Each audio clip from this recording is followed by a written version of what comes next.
Honorable juez Paco del Toro, ¿de qué se le acusa al nuevo Honda City 2023? Al Honda City se le acusa de ser un auto demasiado caro para lo que ofrece y muy conservador en diseño. Pero mi pregunta, Gonzalo, es: ¿tienes todos los elementos para defenderlo? ¿Quién, yo? Sí, tú. Ay, no, en la que me metí. Vamos a descubrirlo. ¿Por qué acepté este trabajo?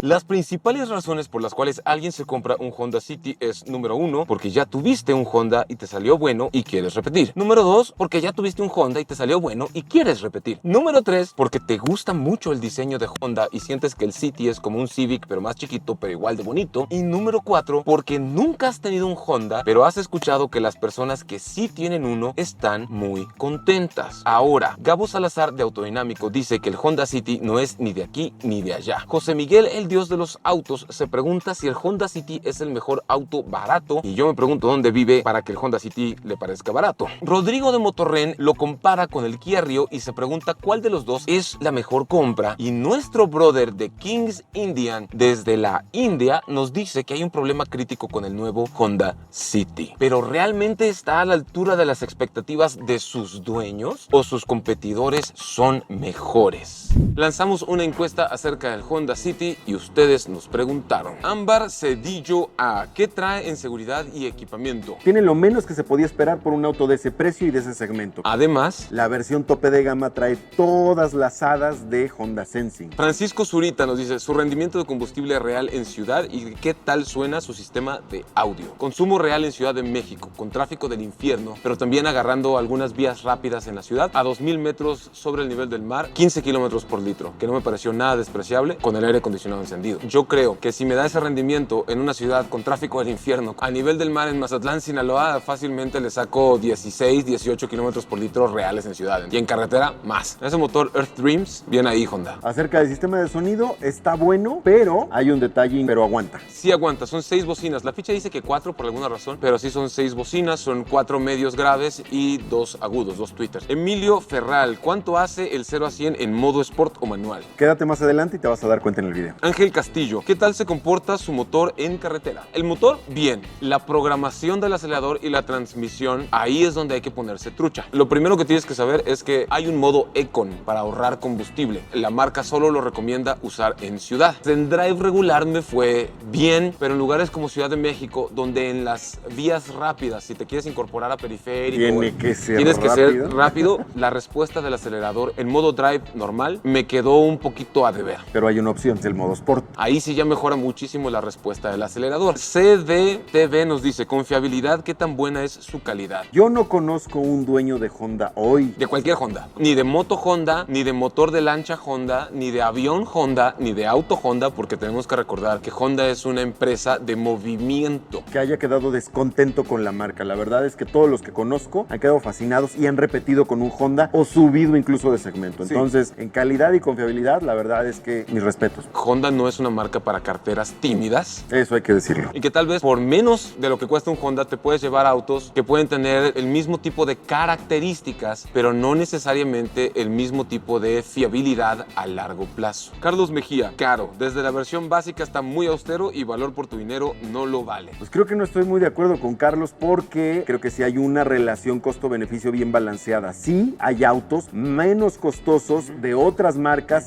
que están en un segmento que no compite propiamente con City. ¿En precios? Pero en fiabilidad creo que es necesario darse la oportunidad de tenerlo y manejarlo. La primera impresión de la mayoría de personas, precisamente de eso acusan el carro, de ser muy caro para lo que ofrece. Todavía no sabemos cuál va a ser su veredicto final.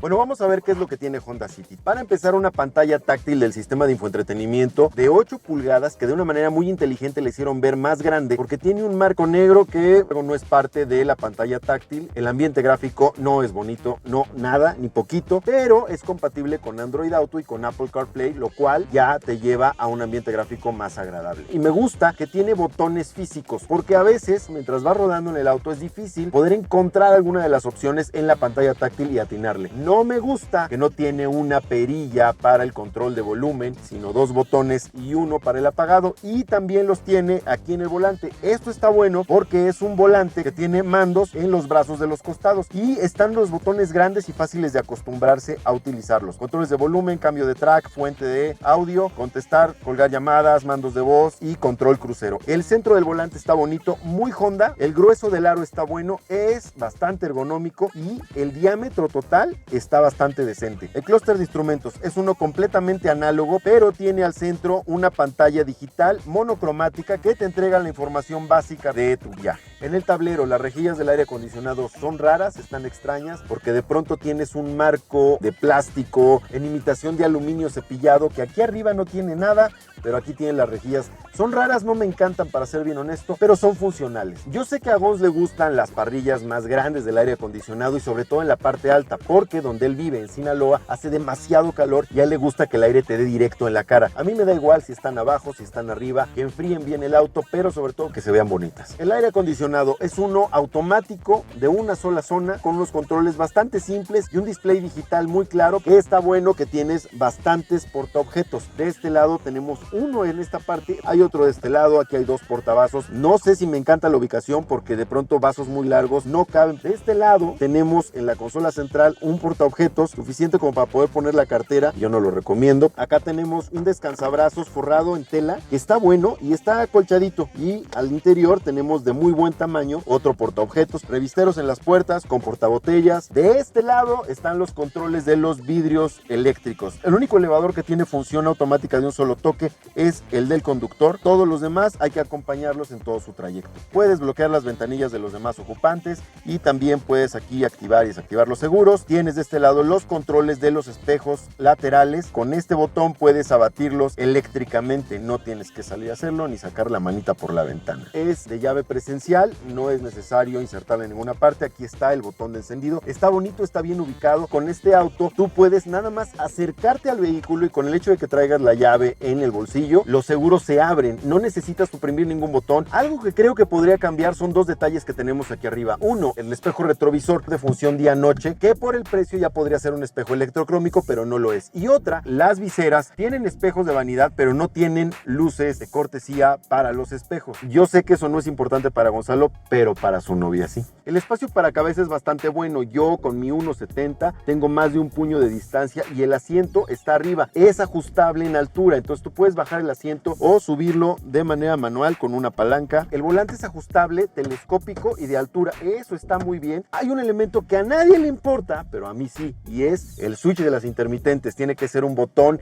casi de pánico que esté donde nada le estorbe, porque si te encuentras en una situación de emergencia, lo activas así de fácil. Ahora hay un detalle que a mí no me importa, pero a Gonzalo sí. Voltea las cabeceras de los autos. Ustedes saben que por seguridad eso no se debe hacer, así que vamos a regresarlas a su posición original, pero si tienes la cabeza dura como Gonz y te gusta descansar, vas a terminar volteándolas. Estas cabeceras tienen la posición ideal para evitar un latigazo cervical en caso de un alcance por detrás. Los asientos están forrados en tela, y este es un dato curioso. Cuando vivimos en zonas templadas como la Ciudad de México, asientos en piel o asientos en tela no te dan igual y puedes escoger qué te viene mejor, pero en climas muy cálidos como Mazatlán, donde vive Gonzalo, ahí es muy difícil poder acostumbrarte a unos asientos de piel, porque el sol pega tan duro que cuando te subes básicamente se te cocina todo. Entonces la tela en climas extremos tiene su ventaja. La comodidad del asiento es buena, no es el asiento más confortable ni el más ergonómico, pero tiene un buen acoginamiento y creo que incluso el ancho del respaldo es bastante bueno, hasta para personas muy anchas o muy grandes. El sistema de audio está bueno, suena bien, pero para nuestro gusto le hace falta al menos una banda de ecualizador, porque únicamente tenemos ajustes en bajos y agudos. Creo que los medios se les olvidaron y habría estado bien tenerlo. ¿Qué dice el juez hasta el momento en cuanto al manejo? Su principal competencia es única y exclusivamente el Volkswagen Virtus en cuanto a tamaño y rango de precio. De ahí en fuera, en mi opinión, no es la competencia directa ni para Versa, ni para Rio, ni para Onix, ni nada. Esos carros se cuecen aparte. Tampoco puede brincar a la categoría de Cavalier, de Forte, de Sentra, etc. Me parece que se siente muy bien, me gusta muy bien la calidad de marcha, es un vehículo muy confortable, la suspensión tiene un setting muy suave, muy orientado al confort. Sí. Yo no lo he probado en carretera, tú Yo ya sí. lo probaste. ¿Cómo lo sentiste en carretera? Fíjate que me gustaron varias cosas. Me gustó las paletas de cambio en el volante y el modo Sport, porque aquí en Ciudad de México, donde hay vías rápidas o quieres ir de Ciudad de México a La Marquesa y vas a llegar a los 100 kilómetros por hora en algunos tramos y quieres rebasar, la paleta de cambio, aunque sea una caja CVT, sí te va a permitir bajar bajar cambios para revolucionar el motor, poner el pie hasta el fondo y hacer rebases contundentes. Eso me gustó mucho y lo hace un auto mucho más responsivo. Creo que para carretera esa función vale muy bien la pena y no es solamente de puro show. Las paletas están ahí con un propósito útil. ¿Cómo lo sentiste tú de suspensión en carretera? Ah, ese sí es un buen punto. Sobre todo en curvas. Sí, como la suspensión está orientada al confort en ciudad, en carretera se agarra bien, se planta bien a 100 kilómetros por hora, pero en las curvas más cerradas no se siente inestable, no se siente inseguro, pero sí se siente un poquito de body roll, cosa que se hubiera arreglado muy fácil con unos soportes laterales en los asientos más grandes. Pero en esas curvas cerradas, ¿tú sientes que se compromete la estabilidad del auto? No siento que se comprometa, porque no se siente que pierda tracción la cola, el eje trasero. Todo el tiempo se siente que va bien agarrado. Y he de decir que Ciudad me gustó muchísimo porque precisamente te brinda una sensación de confort muy suave, muy agradable. Sí, baches, hoyos, topes, como dicen, para calles y avenidas bombardeadas. Todos se los comen. Ahora, en cuanto a la potencia, me gustó porque cuando lo mueves a modo Sport es más responsivo. El acelerador sobre todo y el motor se revoluciona. Pero especialmente lo que me llama la atención es que no tiene mucha potencia de arranque porque su torque máximo de 107 libras-pie lo alcanza hasta las 4300 revoluciones. Entonces sí necesita revolucionar hasta cierto punto antes de entregarte el torque máximo y poderte brindar los 119 caballos de potencia. Tenemos que recordar que el motor es un motor Honda, es un motor Earth Dreams de alta tecnología, con tiempo variable de apertura de válvulas. Es un motor bueno, la verdad. Honda sabe fabricar buenos motores y buenas cajas de transmisión, que aunque las CVTs son más lineales, no son tan violentas en su respuesta, pueden llegar a ser eficientes. Este auto, como todos los Honda, vienen equipados con Lane Watch. Es un monitor de carril que ayuda a mitigar el punto ciego del conductor. Es el lado que está entre el espejo retrovisor central y el espejo lateral derecho, donde no alcanzas a ver. Hay una cámara en el espejo lateral derecho que te ayuda a monitorear justo esa parte y la puedes activar con la direccional derecha o con un botón que tienes en la palanca de las luces. Además, el sistema Lane Watch tiene estas rayitas. Cuando el auto lo tienes adelante de la rayita que está hasta enfrente, la rayita roja, ahí le puedes dar un trancazo. Pero cuando está de la rayita roja para atrás, entonces ya tienes espacio y te puedes cruzar. En cuanto a seguridad, su señoría. Definitivamente es inocente, tiene todo lo que puede ofrecer mínimo indispensable. Además, la versión tope de gama tiene Honda Sensing. Y el Honda Sensing ya es el frenado auxiliar autónomo o semiautónomo en caso de que se te cruce un carro, se te detenga. Control crucero adaptativo, mantenimiento de carril. Desde la versión base, todas las versiones de Honda City cuentan con 6 bolsas de aire, control de tracción, control de estabilidad para evitar volcaduras, distribución electrónica de frenado, frenados antibloqueo ABS. Lo que sí me hubiera gustado que fuera diferente es que el acusado tuviera frenos de disco en las ruedas traseras, que son frenos de tambor. Sin embargo, no le falta galleta para frenar. No le hace falta. Creo que los frenos que tiene son suficientes para el peso del auto. Encima de eso está la estructura de acero reforzada llamada ACE o ACE, que es exclusiva de Honda, que lo convierte en uno de los vehículos con la estructura más segura en su segmento y rango de precios. 3, 2, vámonos. Ahí está, sí se siente la patada, pero la salida es lineal. Ya cuando pasa las 4000 revoluciones por minuto, se escucha que eso, motor a tope, aún de subida, empuja y estamos a más de 2000 metros sobre el nivel del mar en Ciudad de México. 100 kilómetros por hora ahí atrásito, que pueda hacer esto y que encima si necesitas más velocidad puedas bajar cambio ahí, pero más si quieres a tercera y llevarlo arriba de las 4000, acelerar y que empuje, ahí es donde se vuelve muy responsivo. Hay que recordar que es una caja CVT y además no es un auto deportivo, es un 4 cilindros en línea 1.5 litros, naturalmente aspirado. Me gustó, se siente bien, vamos 2 personas a bordo, no traemos equipaje, pero me atrevo a creer que con 5 ocupantes respondería moderado pero bien. Honorable juez Don Paco del Toro, tomando en cuenta todas las cosas que tiene y su precio, Honda City, ¿culpable de ser caro para su precio o inocente de todos los cargos? Sí vale la pena. El juez, previa consulta de todo el jurado, ha dictaminado que el acusado es inocente. Inocente. No tiene nada de qué acusársele, creo que es un auto que tiene todas las prestaciones que se necesita para poderlo considerar realmente bien balanceado. Nos vemos en el próximo juicio. Bye.